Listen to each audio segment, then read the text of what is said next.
আসসালামু আলাইকুম ভিউয়ার্স, কেমন আছেন সবাই?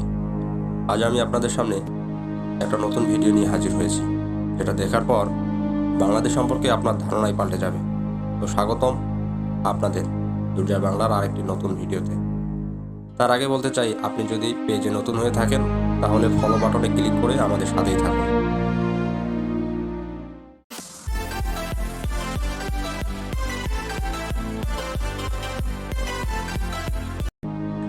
আপনি জানলে অবাক হবেন, বাংলাদেশ আজ উন্নত বিশ্বের সাথে তাল মিলিয়ে নিজের সামরিক শক্তি বৃদ্ধি করছে দিনকে দিন।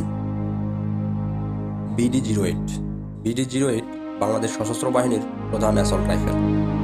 এটা মূলত চীনের টাইপ 81 রাইফেলের বাংলাদেশি সংস্করণ। টাইপ 81 রাইফেল এবং BD-08 রাইফেল দেখতে অনেকটা এক, তবে এর মধ্যে পরিবর্তন করা হয়েছে।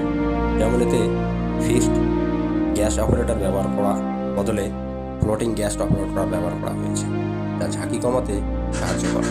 এছাড়াও কার্যকরী দূরত্ব প্রায় 500 মিটার। এর দ্বারা গ্রেনেড নিক্ষেপ করা যায় এবং এতে আধুনিক সাইট ও লেজার ব্যবহার করা যায়। এটি 500 মিটার দূরত্ব পর্যন্ত 99% নির্ভুলভাবে লক্ষ্যভেদ করতে সক্ষম। BD-08 বাংলাদেশ সমরাস্ত্র কারখানায় তৈরি হয়। এবার আসুন এর ইতিহাস সম্পর্কে জানা যাক।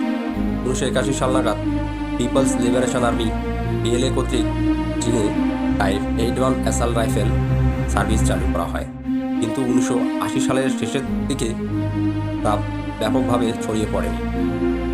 এটি সোভিয়েত SKS এবং 5.6 রাইফেলের প্রতিস্থাপিত রূপ।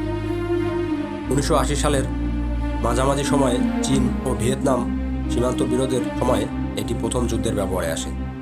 PLA তার টাইপ 81 এর বেশিরভাগগুলো বর্তমানে টাইপ 95 অথবা টাইপ 03 সিরিজের প্রতিস্থাপিত রূপ, যদিও এটি এখনও রক্ষণাবেক্ষণ এবং সশস্ত্র পুলিশে চীনে ব্যবহৃত হচ্ছে।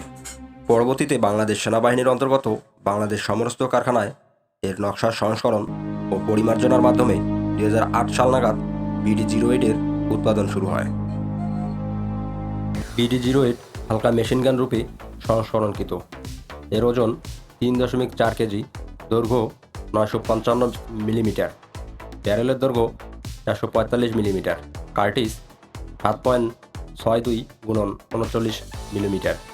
এর কার্যপদ্ধতি গ্যাস চালিত, গুলির হার 720 রাউন্ড এবং এর নিক্ষেপণ বেগ 2362 ফুট।